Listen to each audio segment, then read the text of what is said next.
Dans ce magnifique cadre du fleuve Congo Hôtel qui nous reçoit en ce jour pour votre émission Femmes. Femmes reçoit pour vous aujourd'hui Patricia Nzolantima. Elle est initiatrice de plusieurs projets ici en République démocratique du Congo. Elle est chef d'entreprise. Elle vit maintenant à cheval entre son pays et d'autres pays d'Afrique. Avec son nouveau concept Life Lesson with Patricia ainsi que sa propre expérience, elle vous guide sur le plan professionnel et sur le plan personnel en vue de donner un sens à votre vie et atteindre vos objectifs. Madame, Messieurs, nous allons à la rencontre de Patricia Nzolantima.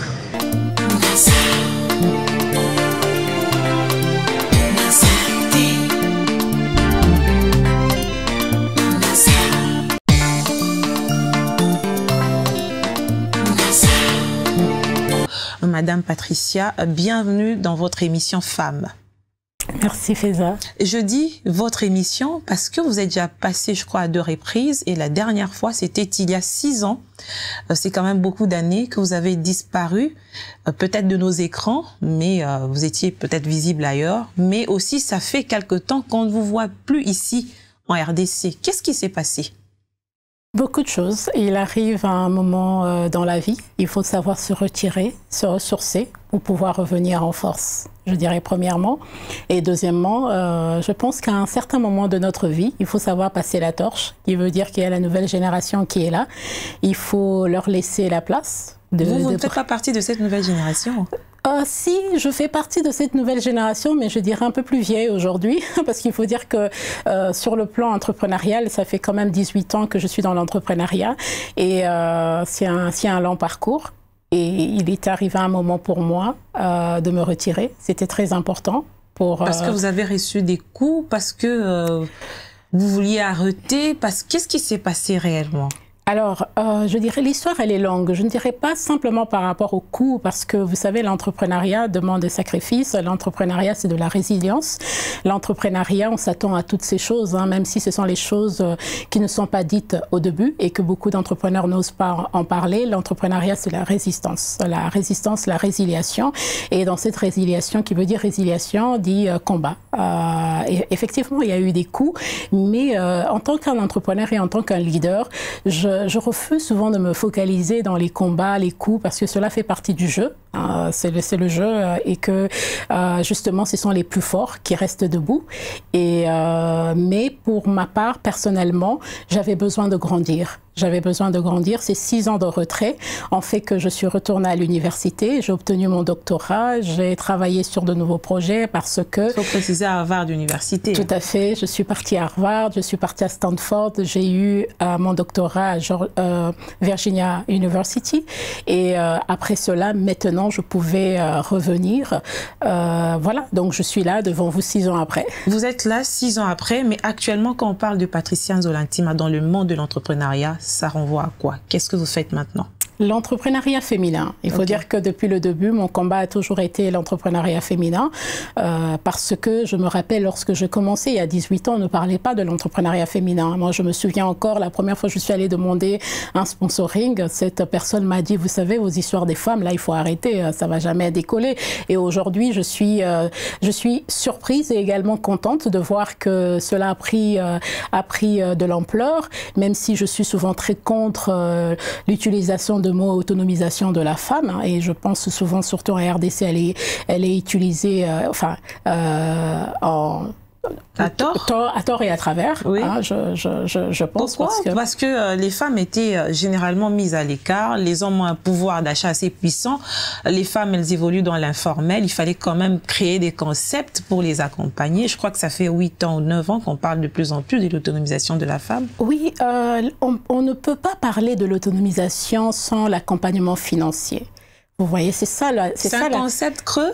C'est un concept creux, je dis, dans notre pays, dans certains pays, je dirais plutôt dans l'Afrique francophone, parce que dans l'Afrique anglophone, lorsqu'on parle de l'autonomisation de la femme, il y a un financement. Dans notre pays ou dans certains pays de l'Afrique francophone, je dirais que cela est devenu un slogan. Prenons l'exemple du mois de la femme. Je ne fête jamais le mois de la femme. Je ne réponds à aucune invitation de mois de la femme lorsque je suis au pays. Pourquoi?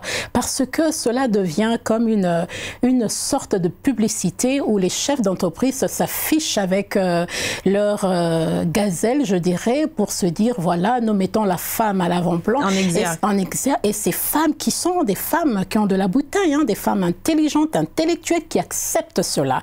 Alors que pour ma part, lorsqu'on parle du mois de la femme, on devrait faire le bilan. Je fais partie du conseil d'administration de cette société. Je me bats afin qu'il y ait d'autres femmes qui viennent s'asseoir avec moi à cette table. Qu'est-ce qu'il faut faire? Qu'est-ce qu'il faut faire? Après une année, est-ce que j'ai atteint le bilan? Est-ce que j'ai pu relever les autres femmes qui m'ont rejoint dans ce conseil d'administration? On est fiers, voilà, on a 2 femmes et... Oh. Dans ce souci d'entrepreneuriat féminin, vous avez mis en place plusieurs projets qui ont tenu malgré qu'il y a eu des secousses par-ci par-là. On sait comment le contexte congolais dans l'entrepreneuriat se dessine, mais Patricia Nzola-Ntima s'est imposée avec Ibiscar. En effet, j'ai mis, je dirais pas des projets, je parlerai beaucoup plus de sociétés. Hein, ce sont des sociétés que j'ai créées parce que je crois à la femme africaine, je crois à la femme congolaise et je suis convaincue que dans cette décennie où nous sommes, la femme congolaise jouera un très grand rôle, bien sûr, si on lui donne les moyens. Okay, si on lui donne les moyens et surtout si on l'ouvre les portes. J'aime dire, il ne suffit pas d'autonomiser la femme, il faut sponsoriser. Dans les pays anglophones, on sponsorise les femmes afin que ces femmes atteignent des niveaux supérieurs, afin que ces femmes brisent les plafonds de verre. Dans nos pays, malheureusement, on met juste ces femmes dans des postes. Qu'est-ce qui nous manque? C'est la politique qui n'accompagne pas ou les ressources humaines aussi poseraient problème. Ça, c'est un fait. Vous êtes formés, c'est un atout. Mais d'autres femmes n'ont pas les mêmes capacités que vous. On dépose quoi en elles? C'est ce que j'aime souvent dire. Il faut se donner les moyens de ses ambitions. On ne peut pas aujourd'hui réclamer des postes lorsqu'on n'a pas des compétences qu'il faut, premièrement. Deuxièmement, lorsqu'on possède les compétences, on doit s'imposer. Si on ne vous donne pas, on ne vous fait pas asseoir à une table, créez votre propre table. Pourquoi vous voulez seulement aller vous asseoir dans la table où on vous refuse une chaise? Battez-vous, faites votre propre table. Vous pouvez la fabriquer et ramener maintenant les femmes fortes. Mais tout ça, il faudrait que la tête tourne aussi. Mais la tête tourne. Apparemment, les femmes congolaises, c'est vrai que ça bouge aujourd'hui de plus en plus, mais il y a toujours cet aspect d'attendre qu'on puisse nous amener ces avantages comme ça devant nous, alors que nous devons parfois forcer la porte et nous imposer, comme vous l'avez dit. Lorsqu'on a les compétences, on force la porte. J'aime dire, je ne suis pas une opportuniste et je ne le serai jamais. Mais je saisis les opportunités lorsqu'elles se présentent à moi. Ce qui voudrait dire, lorsque je me retrouve face à des hommes, à des personnes ou des décideurs ou des personnes qui savent apprécier la valeur des autres, les principes que les autres véhiculent, je m'impose par mon intelligence, par ma façon de faire les choses, par mon leadership. Parce que on ne peut pas parler des mots qu'on ne connaît pas. On parle l'autonomisation, on prend les femmes. Leadership féminin. Leadership féminin. Mais c'est quoi le leadership? Est-ce que ces personnes sont en mesure de se définir elles-mêmes? Qui dit leadership dit valeur. Qui dit leadership dit compétence. Qui dit leadership dit des principes. Quand on veut être une femme leader, on a des principes, on a des valeurs. Et nos valeurs sont intrinsèques. On ne se laisse pas corrompre. On n'accepte pas les dessus de table. On a une ligne de conduite. On se bat pour ses idées. On se bat pour ce que nous sommes. On s'impose. On ne se compromet pas. Dans un monde où parfois on a tendance à chosifier la femme, ça arrive que vous soyez dans un même bureau avec les mêmes compétences, mais l'homme ne regarde pas toujours la femme avec un regard sain. Il faut s'imposer. C'est ça, je suis contre aujourd'hui. On ne peut pas se battre tout le temps avec les gens. Il y a des moments où il faut être sélectif. il faut s'imposer. Et quand on s'impose, on attire le respect. J'ai fait 18 ans dans l'entrepreneuriat. J'ai commencé par 0. Personne ne m'a donné $1. J'ai trimé, j'ai été rejetée, j'ai été humiliée. J'ai refusé la compromission. Cela m'a fermé les portes. Mais je ne me suis pas laissée ébranler par la méchanceté des autres parce que je connaissais ma valeur. Ma valeur, elle est intrinsèque. Je n'ai pas besoin des applaudissements. Je n'attendais pas la validation des autres. Je savais où j'étais en train d'aller parce que je savais ce que Dieu avait mis à l'intérieur de moi, c'est que moi-même j'étais. Et je pense qu'aujourd'hui, pour pouvoir imposer les choses, pour pouvoir ne pas se laisser chosifier, comme vous le dites, par les hommes, il faut d'abord savoir qui vous êtes. Une fois que vous connaissez votre valeur en vous, vous n'allez jamais accepter certaines choses. C'est vous qui allez changer les règles du jeu. Cela prendra du temps, bien sûr. Cela fera que les portes vont se fermer au-devant de vous. Cela fera que les autres vous mettront à l'écart. Je me rappelle... Ça vous est arrivé personnellement? Ça m'est arrivé toute ma vie. Je dirais toute ma vie, toute ma carrière. Et qu'est-ce qui vous aide à vous remonter? Ma foi en Dieu. J'ai une foi inébranlable à Dieu, premièrement. Et la foi en moi. Ah oui, je crois en moi. Je crois à cette Patricia. C'est pas de l'orgueil? Non, ce n'est pas de l'orgueil, c'est de la confidence. C'est la confiance en soi. On dit la confiance en soi n'a pas de compétition. Et c'est ça le problème avec nous, les francophones. Les francophones, lorsque vous avez de la confiance en vous, lorsque vous savez qui vous êtes, on assimile cela à de l'arrogance. Entre-temps, on demande à la femme d'être forte. On demande à la femme de s'imposer. Mais vous savez, en même temps, on le dit, vous savez, vous ne devez pas dire que vous êtes intelligente. Vous devez vous faire simple. Non. Non. Qu'est-ce que l'entrepreneuriat a changé dans votre vie? Waouh! Où vous vivez avec l'entrepreneuriat? L'entrepreneuriat était toute ma vie. L'entrepreneuriat m'a appris la pauvreté comme la richesse. L'entrepreneuriat m'a... Autant le fait pour devenir riche? Non. Si je devais devenir riche, je serais très riche aujourd'hui. Dieu m'a connecté avec les grands de ce monde. J'ai un grand carnet d'adresses. Mais la différence entre moi et les autres, j'ai toujours refusé la compromission. Parce que j'ai un témoignage à protéger. Je veux qu'on dise qu'il y a des femmes qui se sont battues, qui se sont retrouvées à terre, qui ont été humiliées, qui ont été rejetées, dont on a tourné le dos. Mais parfois, qui sont restées ça ne vous met pas dans une peau d'une perdante? Non, pas du tout. Vous savez, au début, on pense qu'on est perdant. Mais après, ce sont les partenaires qui viennent vers vous. Ça attire les regards des grands de ce monde parce qu'on sait que les vraies personnes, les vrais leaders cherchent des personnes sérieuses, cherchent des personnes qui ont de la bouteille, des personnes qui ont de la substance.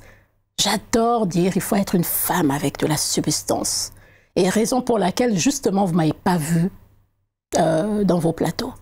Je déteste faire partie de ces femmes qui font partie, faire le bruit pour faire le bruit. Lorsque je suis devant vous, c'est pour parler de choses qui ont de la substance, de choses qui ont une ligne directive. Pas juste parler, sinon c'est tout le monde qui parlerait. Et je pense qu'aujourd'hui, on doit changer, comme notre ministre de la Communication aime si bien le dire, changer de narratif. C'est quoi changer de narratif? C'est changer également la mentalité. On ne peut pas changer de narratif si on ne change pas la mentalité des personnes que l'on dirige. C'est un grand défi, hein? En effet, c'est un grand défi, mais pour changer la mentalité, cela demande qu'il faille changer également, que ce soit le système éducatif, mais également aussi relever le niveau. Relever le niveau parce que c'est tellement important qu'on change notre façon de voir les choses, notre façon de faire les choses. Parce que si on n'a pas ce qu'on appelle le success mindset, on va toujours être là, se tirer vers le bas. Moi, je dirais pourquoi FESA doit se retrouver à ce niveau. FESA doit être à terre parce que c'est moi qui dois prendre Surtout entre femmes, c'est très fréquent. Surtout entre femmes, c'est très fréquent, malheureusement. Raison pour laquelle je vous ai dit tout au début de l'émission, il faut savoir passer la torche. Les grands leaders deviennent des mentors. Vous êtes un mentor aujourd'hui? Est-ce que je peux dire que je connais mieux que tout le monde pour pouvoir mentorer les gens? Peut-être, à mon humble avis, à mon niveau. J'ai encore du chemin à faire et j'aimerais l'être. J'aimerais être une source de bénédiction pour les autres. J'aimerais être une source d'inspiration. J'aimerais que dans 10 ans, après cette décennie, c'est-à-dire en 2030, que l'on dise « Waouh, cette femme m'a aidé. Grâce à elle, elle m'a ouvert une porte. Grâce à elle, elle a été le pont pour me connecter avec un investisseur, avec des partenaires. » Je n'ai pas eu cette chance lorsque j'ai commencé. Et j'aime, c'est que la vice-présidente américaine dit « J'ai été la première à devenir vice-présidente. Je n'aimerais pas être la dernière. » La dernière, il faut laisser les autres. Exactement. Aujourd'hui, il y a un vent qui a soufflé quand même à travers les réseaux sociaux, où parfois les coachs, ou on les appelle comme ça, inculquent dans la mentalité de plusieurs jeunes que pour être heureuse, on parle des femmes aussi, il faudrait être patronne de soi. Qu'est-ce que vous direz de cette mentalité ou de cette manière de voir les choses? C'est votre cas? Vous savez, je vais être celle qui va vous choquer. Je suis dans l'entrepreneuriat, cela fait 18 ans. 18 ans, c'est beaucoup. Si aujourd'hui ma sœur vient me voir pour me dire qu'elle veut se lancer dans l'entrepreneuriat, je suis convaincue que je suis celle qui va lui dire de ne pas le faire. Parce que l'entrepreneuriat demande une force incroyable. Et chaque fois que j'ai des jeunes qui me disent « je voudrais me lancer dans l'entrepreneuriat », je leur dis devenir comme vous? Non. Parce que si c'était à refaire, est-ce que je le referais? Non, je ne sais pas. Je ne veux pas vous mentir, je suis sincère. Je prendrais beaucoup de temps. Apparemment, vous avez beaucoup de mauvais souvenirs? Des mauvais souvenirs et beaucoup de blessures, je dirais. J'ai passé des moments très difficiles. C'est ce qui a concouru à votre retrait? Non, par rapport à ça, je refuse d'être l'entrepreneur de télé, de réseaux sociaux. Il faut être l'entrepreneur qui a de la substance. Je veux pouvoir travailler en sorte que si demain vous venez me voir pour me dire que vous avez un projet, que je sois en mesure de vous financer. Et dans ce monde où apparemment vous avez compris beaucoup de choses, ça vous a poussé à mettre en place ce concept leçon de vie, je le dis en français, avec Patricia. C'est quoi leçon de vie avec Patricia? C'est un monde de fake où vous voulez montrer un autre visage, un réel visage de ce qui se passe dans le monde de l'entrepreneuriat, dans la vie personnelle aussi? Les leçons de vie avec Patricia sont une série des interviews et de la remise en question de l'expérience par rapport à ce par quoi je suis passée, les échecs, les difficultés, les challenges que j'ai rencontrés, comment j'ai pu m'en sortir. Quel a été votre plus grand challenge? Waouh! Je sais qu'il y en a eu beaucoup. Il y en a eu beaucoup, mais je dis le plus grand, c'est être entrepreneur en RDC. Ok. Oui, c'est très difficile. Et en un mot, comment vous avez surmonté? Un mot qui résume tout ça. La foi en Dieu. C'est le seul mot. Je vous assure, c'est par quoi je suis passée, même à mon pire ennemi, je ne le souhaiterais pas. J'ai vu 15 ans, 16 ans de ma société tomber en une seule journée à cause, soi-disant, des hommes forts. Ouais, j'ai travaillé très dur. J'ai travaillé très dur sous le soleil, aller mettre la peinture pour les clients dans les grands marchés, les marchés publics. Et un jour, les faiseurs de la loi ou ceux qui estiment qu'ils peuvent sont venus s'imposer. Et ils m'ont tout pris. À tort. Ouais, et ils ont tout pris. J'ai tout laissé. Mais j'ai fait une promesse que je construirais 10 fois plus grand que ce qu'ils avaient pris. C'est arrivé? Oui, c'est arrivé. Et j'aime beaucoup les leçons de vie. Et vous savez, je parle beaucoup de ma foi parce que là où je suis aujourd'hui, si je n'avais pas eu ces expériences horribles, parce que je dis qu'elles sont horribles, j'aurais pas pu aujourd'hui me mettre en face ou même parler de ces leçons de vie. On ne peut pas être inspirationnel si on n'est pas passé par une certaine source des réalités de la vie. Et des épreuves aussi. Des épreuves de la vie. On devient fort, on devient résilient parce qu'on a traversé les situations les plus difficiles qui auraient pu nous ébranler, mais qui ont tellement fait ce moment qu'on soit tellement fort. Vous savez, j'ai écrit un livre, j'ai appelé « Forte pour ne pas sombrer ». Je n'avais pas le choix. La force était la seule façon pour moi de rester debout, ainsi que ma foi. Dans les leçons de vie, on part justement de cette expérience personnelle à l'expérience professionnelle, comme pour dire on ne peut pas dissocier les deux. Mais dans un monde de fait, on a l'impression que ces dames fortes ou ces hommes qui ont réussi, on va maintenant parler de tout le monde, n'ont pas de problème dans leur vie. Wow, non, au contraire. plus vous montez, plus vous êtes seul. Hein. Vous savez, au sommet, on n'a pas d'amis. On n'a pas d'amis. Je prendrai le cas de Pogba. C'est son propre frère qui est en train de détruire sa carrière. Il oublie les sacrifices qui ont été faits par son frère. Les nuits blanches, les réveils à 4 heures du matin pour s'entraîner. Mais en une journée, il a fallu d'un TikTok d'1 minute pour détruire la carrière. La vie d'un autre.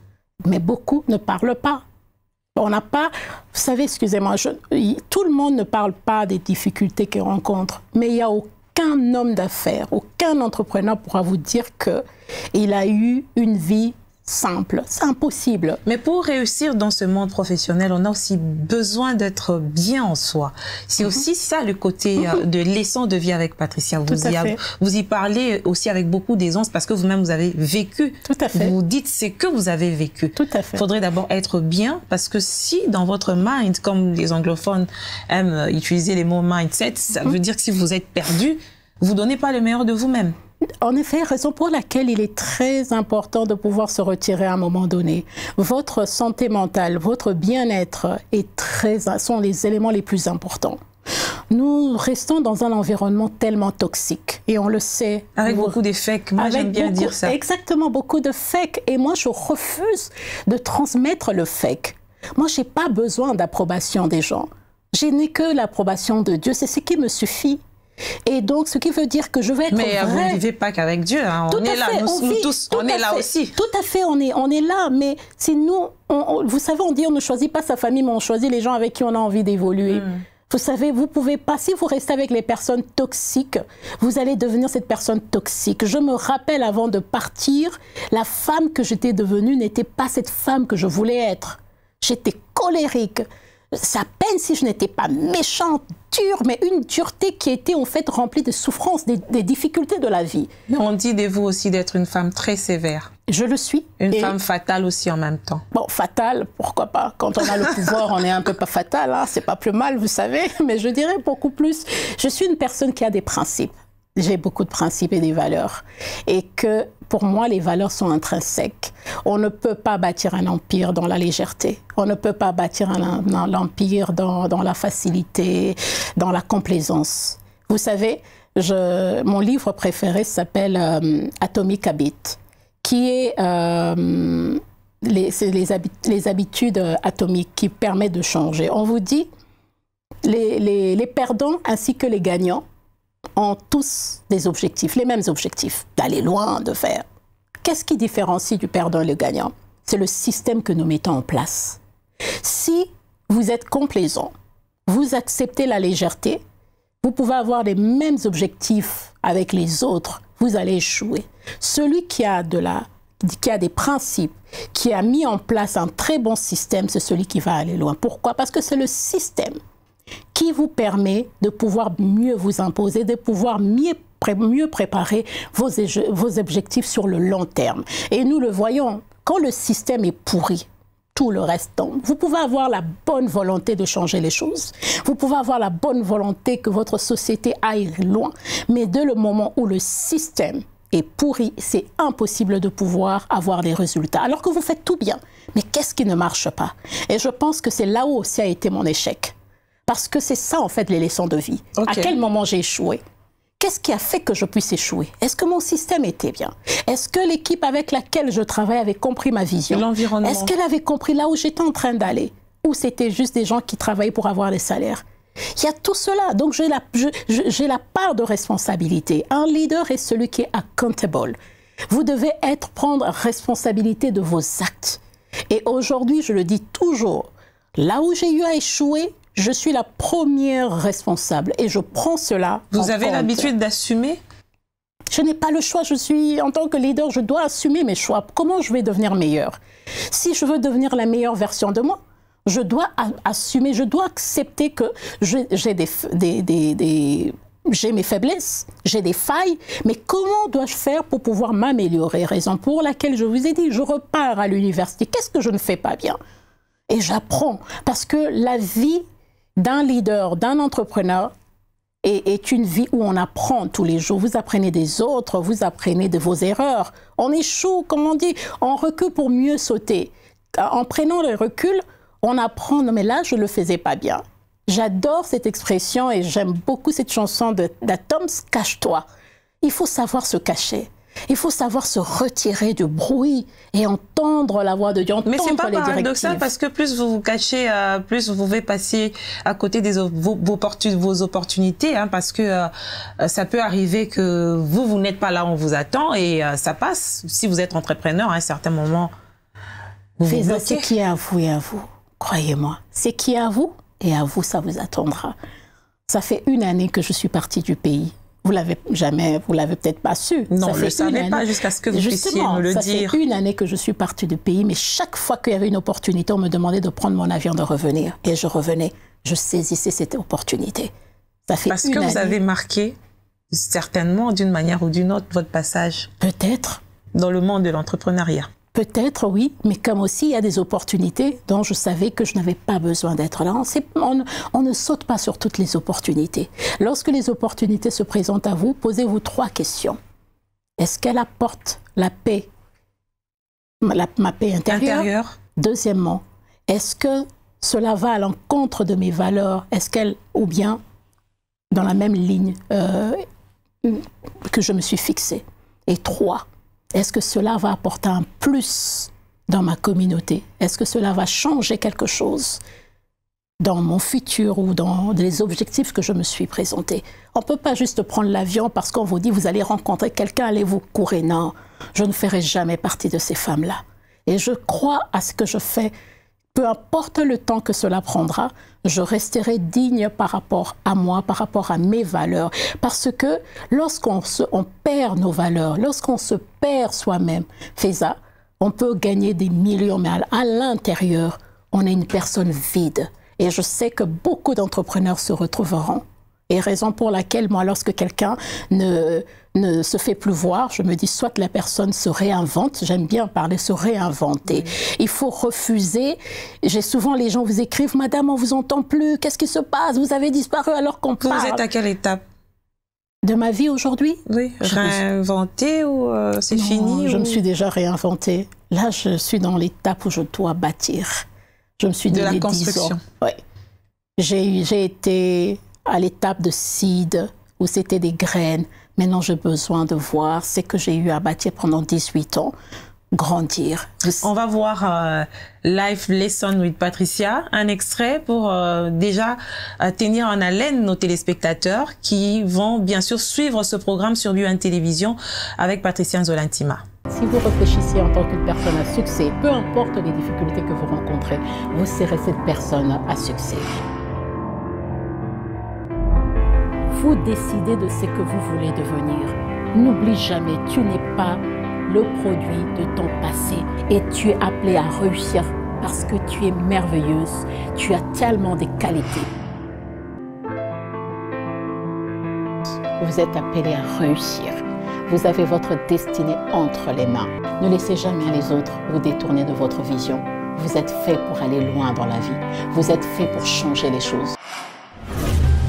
Très bientôt à BioOne Télévision, Life Lesson with Patricia, votre nouvelle émission avec l'entrepreneur Patricia Nzolantima.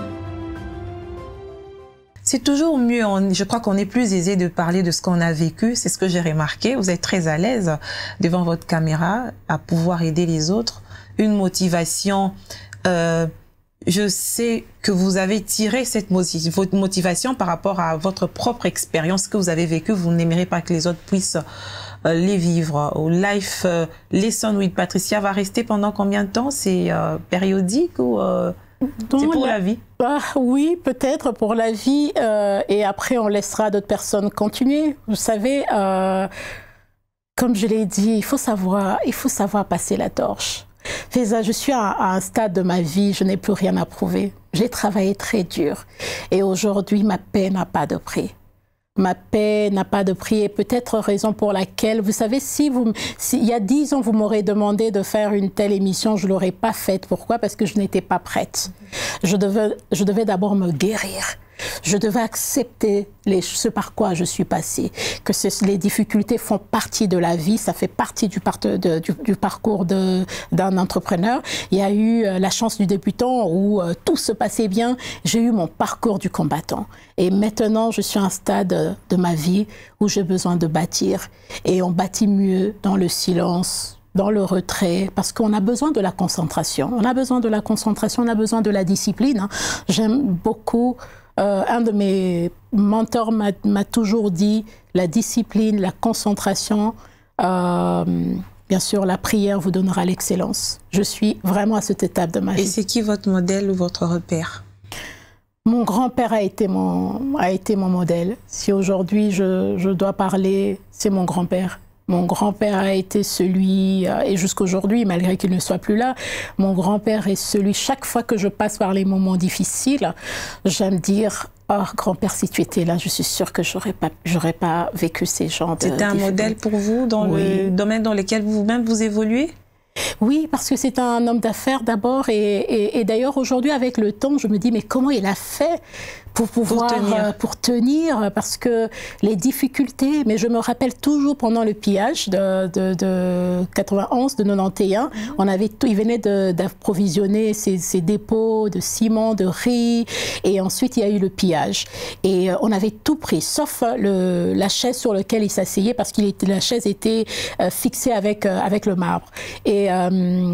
Et alors, je me rappelle, on lui a posé la question à table, mais comment tu fais? Et il a répondu, tu sais, ils ont volé les biens, mais n'ont pas volé l'intelligence de la personne, je vais reconstruire. Et il s'est reconstruit.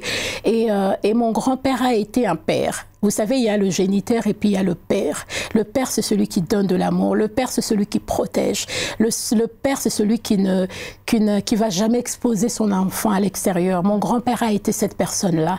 Et aujourd'hui, c'est lui mon modèle. C'est lui votre modèle. Oui. Quand vous regardez le paysage, le monde de l'entrepreneuriat en République démocratique du Congo, qu'est-ce qu'il faut améliorer selon vous? Le climat de s'affaires. Et vous savez, lorsque vous voyez... J'étais une personne très critique, hein, très critique. Mais aujourd'hui, lorsque je vois ces jeunes entrepreneurs se battre avec une passion, je suis attristée à l'intérieur, au-dedans de moi. Pourquoi? Je dis les pauvres. À un moment donné, ils vont tellement perdre leur passion parce qu'il n'y a pas d'accompagnement. Il n'y a pas de financement. Et beaucoup ont perdu. Hein. Et beaucoup ont perdu. Parce que, alors que ces gens dans d'autres pays seraient très loin. Parce que la foi est là, la passion est là, et les compétences sont là. Mais qu'est-ce qui les empêche d'aller à un autre niveau, comme on dit, scale up? Parce qu'il n'y a pas d'accompagnement. C'est ça, on peut pas. Comment peut-on parler de l'autonomisation lorsqu'il n'y a pas de financement? On autonomise les gens, on leur donne des fonds et on les accompagne. On ne peut pas juste faire de l'autonomisation, tout le monde se lève le matin, je vais accompagner les femmes. Non, on doit arrêter. Il faut qu'on soit de ces femmes qui investissent sur des femmes. On prend du cash, on met. Je veux te voir dans 5 ans devenir la grande patronne. Moi, je n'ai pas eu cette chance-là. Il y a des gens, la RDC est riche, il y a des gens qui ont beaucoup d'argent. Mais la peur également. Je ne dirais pas l'égoïsme. Je pense que... Manque de volonté. Volonté, la peur. La peur, comment vous pouvez aller investir sur des gens dans voilà, le système, je vous ai parlé tout à l'heure du système, on doit améliorer le système, on doit aider ces jeunes-là, on doit les aider à obtenir des bourses, à partir du pays, aller s'améliorer, revenir pour pouvoir contribuer à l'épanouissement de notre pays et surtout bâtir les ponts vers le futur. Parce que cette nouvelle génération qui termine dans nos universités, qui se dit « je veux devenir entrepreneur », non. Pourquoi ne pas aller dans une banque, dans une autre société, commencer par l'expérience? On n'accueille pas bien les nouveaux entrepreneurs. Oui, mais non, d'abord, je refuse que celui qui sort de l'université, qu'il aille directement devenir l'entrepreneur, commencer quelque part. J'ai commencé... Mais on les fait rêver. Non, j'ai été réceptionniste, FESA. Mon premier travail était réceptionniste, je gagnais $60. Je ne peux jamais oublier cela. Je vais voir mon grand-père, je lui dis qu'on me propose un travail, c'était dans un cabinet d'avocat. J'étais encore à l'UPC, j'étais en 3e graduat de droit. Mon grand-père m'a dit, je sais que tu n'as pas besoin de cet argent, mais vas-y, tu vas apprendre. Et cette dame, malheureusement, elle est morte, Fabienne Desgreffes, c'est elle qui m'a appris comment saisir l'ordinateur. J'allais servir et autres de là, je suis passée, j'ai changé d'entreprise, je suis allée chez McCann Erickson, chez EXP, on m'a amené au Sénégal. Et c'est le Sénégal qui m'a ramené au Congo pour que j'ouvre l'agence de communication en devenant country manager. Je n'ai jamais rêvé d'être entrepreneur, je ne cesse de le dire. J'ai travaillé pour des gens qui m'ont dit ouvre la société au Congo, nous viendrons, nous allons te donner des parts. Donc je suis devenue associée de mes patrons. On a aussi des fake entrepreneurs alors dans ce cas. À mon avis, des gens qui vendent du rêve aux jeunes. À mon avis, aujourd'hui, avec les réseaux sociaux, on vend du rêve aux gens. On vend du rêve, on fait croire que, vous voyez, un jeune qui vient de commencer, il écrit CEO. Waouh! Mais moi, je ne suis pas CEO, moi, je suis country manager. Je sais comment je gère le pays. Je ne peux pas parce que être les CEO grandes... Oui, les grands postes demandent les grandes responsabilités. Ce sont des responsabilités. Quand vous avez les salaires des gens, vous avez la vie des gens entre... Vous ne pouvez pas jouer. Fait ça, j'ai fait plus de 5 ans, je n'avais pas renouvelé ma garde-robe. Chaque mois, tout ce qui m'intéressait, c'était d'avoir de quoi payer les salaires. Quand les salaires étaient payés, je pouvais dormir. Dès qu'on arrivait le 25 du mois, c'est là où j'étais colérique. Cauchemar. Ah oui, j'étais très colérique. Il ne fallait pas venir dans mon bureau. Et c'est pour ça que je devais partir. Je détestais la femme que j'étais devenue. Dure, comme on dit, très dure. Mais qu'est-ce qui vous a guéri? C'est le fait que vous avez découvert que vous êtes en train de sombrer ou il y a eu autre chose? Je me rappelle, j'avais dit à une de mes tantes, il faut que je parte. Je suis en train de mourir à l'intérieur de moi. Et je ne peux pas oublier. J'ai dit, je ne cesse. En fait, c'était un cri d'alarme, mais on a tendance à négliger. Je savais, j'étais en train de... La lumière s'éteignait à l'intérieur de moi. J'étais épuisée. J'étais fatiguée. Et j'avais besoin d'arrêter. Le Covid m'a sauvée. Je ne cesse de dire, quand il y a eu la Covid, le lockdown m'a aidée à me reposer. Je n'avais plus les appels des clients, des fournisseurs et tout. Et là, j'ai eu ma paix. À ce moment-là, je dis, il faut que je parte. Si je reste, je risque de sombrer. Et je suis partie. J'ai pris plus de 6 mois sabbatiques. Je voulais rien avoir. On me disait, mais avec tout ce que tu as construit, j'ai dit, je vais rebâtir, c'est pas grave. Il faut savoir lâcher prise. Il faut savoir quitter sa zone de confort. D'ailleurs, les Américains disent, quand vous quittez votre zone de confort, c'est dans le gray zone, c'est dans cette zone-là où vous ne connaissez personne, dans cette zone inconnue. C'est là où le magique... Que vous vous réinventez. Oui, c'est là où même le magique se déclenche. Vous avez les opportunités parce que vous voyez les choses différemment. En restant dans le même endroit, vous ne voyez plus les opportunités. Parce que la pression, la routine aussi. La routine, la pression, les difficultés font que vous êtes toujours en colère. Non, j'avais besoin de la paix. J'étais prête à tout perdre pour ma paix. J'ai fait ça, j'ai tout laissé. J'ai dit, je veux refaire. Et aujourd'hui, quand je regarde la femme que je suis devenue, j'aime cette Patricia. Vous êtes fière de ce que vous êtes devenue? Oui, sans aucun doute. J'aime cette Patricia. La vie, elle est faite de hauts et des bas. Vous avez rajouté quoi en vous qui n'existait pas? Oh, qu'est-ce que j'ai rajouté? La simplicité. Aujourd'hui, je n'ai plus ce rêve d'être la millionnaire, la milliardaire. Aujourd'hui, je vis. Comme pour dire le bonheur, on peut l'avoir dans les petites choses. Dans les petites choses, dans la simplicité. C'est vrai qu'aujourd'hui, Dieu m'ouvre énormément des portes. Il y a énormément d'opportunités que je saisis, mais je n'ai plus cette rage-là de se dire il faut. Non, aujourd'hui, je me dis, c'est qui à moi et à moi. Il n'y a personne qui peut le prendre. Ah, ça fait partie aussi de leçons de vie avec Patricia. Tout à fait. J'ai entendu ça. Oui, c'est qui à moi et à moi. Peu importe le temps que ça prendra, ben j'attendrai. La chose, c'est qu'en ce moment-là, c'est que j'ai, qu'est-ce que je fais avec? Qu'est-ce que j'ai entre des mains? Entre les mains, j'ai le peu que j'ai que je peux travailler, multiplier. Je commence par cela. Et quand vous commencez, les gens vont... Aujourd'hui, j'aime beaucoup ce slogan, si Sabidimbu. Je ne suis pas... Sousamambo. Si Sabidimbu, c'est quoi? C'est laisser les traces. Laisser les traces. Les traces, oui. Et j'ai laissé des traces. J'ai travaillé dur. Il n'y a personne qui pourrait venir dire qu'il m'a donné de l'argent pour que je me lance. Il n'y a personne qui se mettrait dire que moi, j'ai financé cette dame. Non. J'ai travaillé dur. Mais vous allez financer les autres? Bien sûr, parce qu'il faut pouvoir créer des ponts pour les autres, Faiza. On ne peut pas avoir... Pourquoi j'ai souffert pour que les autres ne souffrent pas? Pourquoi? Moi, je suis contre nos parents qui disent « Moi, j'ai souffert pour que je sois là, vous. » Non, tu as souffert pour que moi, j'ai la paix. Pourquoi tu veux que je souffre? Nous devons être ceux ou celles qui ouvrent les portes aux autres. Parce que vous savez, nous avons grandi dans un environnement, dans nos familles, je le dis d'ailleurs dans Life Lesson with Patricia, on a grandi souvent dans des environnements toxiques. Et on a grandi dans les environnements où vos parents ne vous aimaient pas. Nos parents pensaient qu'en vous frappant, en vous donnant des ordres, c'est aimer. Non, Ils n'ont fait que grandir des personnes souvent instables, on le voit émotionnellement, parce qu'il y a des gens qui n'ont pas reçu cet amour, affection. Moi, je discutais avec un monsieur d'un certain âge, il a 55 ans. Ils parlent d'affection? Non, ils disent oui, tu vois, moi, mes frères, ma mère, on m'aime pas. Je suis en train de dire... À son âge? Voilà, j'ai dit, mais tu as une famille, tu as tes enfants, tu as ta vie. Focalise-toi, pourquoi tu as besoin d'être aimé? Pourquoi tu dois toujours dire... Mais ça veut dire que ça a laissé quand même des blessures mais en lui. Oui, mais à un moment donné, vous devez refuser les blessures. Faites ça. Vous êtes maître de votre jeu. Vous êtes maître de votre destin. Vous ne pouvez pas laisser les autres avoir de l'impact sur vous. On doit savoir à lâcher prise. Oui, Feza ne m'aime pas, j'en fais, et c'est normal, vous n'êtes pas obligé de m'aimer. Qui vous donne l'autorisation de m'aimer? Personne. Et donc, on doit accepter cela. Le problème avec nous refusons que les autres ne puissent pas nous aimer. Nous sommes à la quête de la validation, nous sommes à la quête de l'amour. Non, à un moment donné, on doit se dire oui. Je sais qu'il ne m'aime pas ou elle ne m'aime pas. Je sais que la vie, elle est faite de hauts et des bas. Comment je fais pour naviguer pendant ces moments difficiles? On met des stratégies et puis on saute. L'émission est finie. Patricia Nzolatima, c'était court, mais il y a beaucoup de choses à se dire.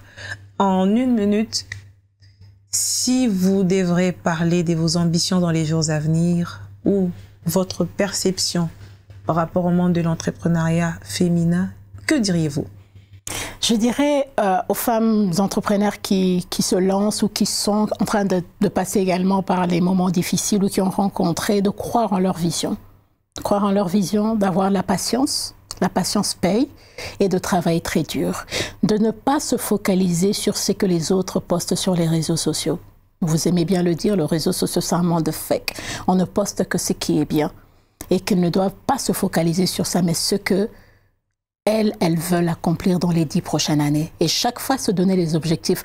Où est-ce que je me vois les 10 prochaines années? Parce que lorsque vous avez un objectif sur le long terme, vous n'allez jamais vous limiter aux difficultés que vous rencontrez. Vous allez beaucoup plus vous dire que ce n'est qu'une étape. I'm a work in progress. Il faut croire au processus. Les processus, ça prend du temps. Le processus dans toutes les structures, même fabriquer du pain, ça prend du temps. Et lorsqu'on est patient, à la fin, le fruit est tellement délicieux. On se dit, waouh, si je savais, je n'aurais pas eu besoin de me battre avec Feza. J'aurais pu être patiente. Vous voyez, parce que parfois, entre nous, les femmes, on se bat pour des futilités, on s'enfuit. Et alors qu'à la fin, on va se dire, mais tiens, Feza peut être un allié pour moi. Et le dernier point, ne faites pas d'une personne votre ennemi lorsque vous n'avez pas des problèmes avec cette personne-là. Ce n'est pas parce que Feza a un problème avec Madame A que Patricia doit être en problème avec... L'ennemi de mon ami devient mon ennemi. Non, nous devons être des femmes avec de la substance. En tant que femmes leaders, nous devons savoir premièrement où est-ce que nous allons. Où est-ce que nous nous situons, 10 ans, à partir du moment où on décide de se lancer. 2, rester concentré. 3, la discipline. La discipline nous permet d'aller loin dans la vie et le sens de sacrifice. L'entrepreneuriat demande de sacrifice. L'entrepreneuriat vous demanderait d'oublier le moi et de penser aux autres. Et 3, la résilience. Peu importe les difficultés, choisissez bien vos combats. Un vrai leader choisit ce combat, on ne se bat pas partout. On choisit les vrais combats et c'est ce combat-là qui reste notre focus. Une fois que vous avez compris ces principes de diriger, vous allez aller loin. Lorsque les difficultés viendront, bien sûr, ils viendront toujours. Vous resterez debout. On dira, mais comment elle arrive à faire pour tenir? Mais c'est parce qu'au fond de vous, vous avez mis en vous les lois du pouvoir. Et je le conseille de lire The Power. Les lois du pouvoir vous permettent de savoir où vous êtes en train d'aller. Et aussi, le dernier point, travaillez dans le silence. Laissez le bruit parler de vos succès. Vous n'avez pas besoin d'être partout. Non, restez et construisez votre table. On vous refuse d'être à tel événement. Faites votre propre événement. Pourquoi vous allez commencer à vous lamenter? Non, m'ont pas invité à tel événement. Non. Et soyez discrète. La discrétion amène très loin dans la vie. Surtout en Afrique, parce que nous savons tout ça, comment ça se passe. Vous parlez en tant que chrétienne? Je parle en tant que chrétienne, oui, en tant qu'entrepreneur, parce qu'on ne peut pas faire l'entrepreneuriat sans avoir Dieu. Je ne sais pas comment les autres font. Chacun a son Dieu. Chacun a son Dieu, mais pour ma part, si je n'avais pas Dieu, je ne serais pas là où je suis aujourd'hui. Merci Patricia Nzolantima d'avoir répondu à nos questions. Merci de votre disponibilité et surtout, l'on espère vous revoir très bientôt sur ce plateau qui vous reste ouvert en dépit de Live Lesson with Patricia.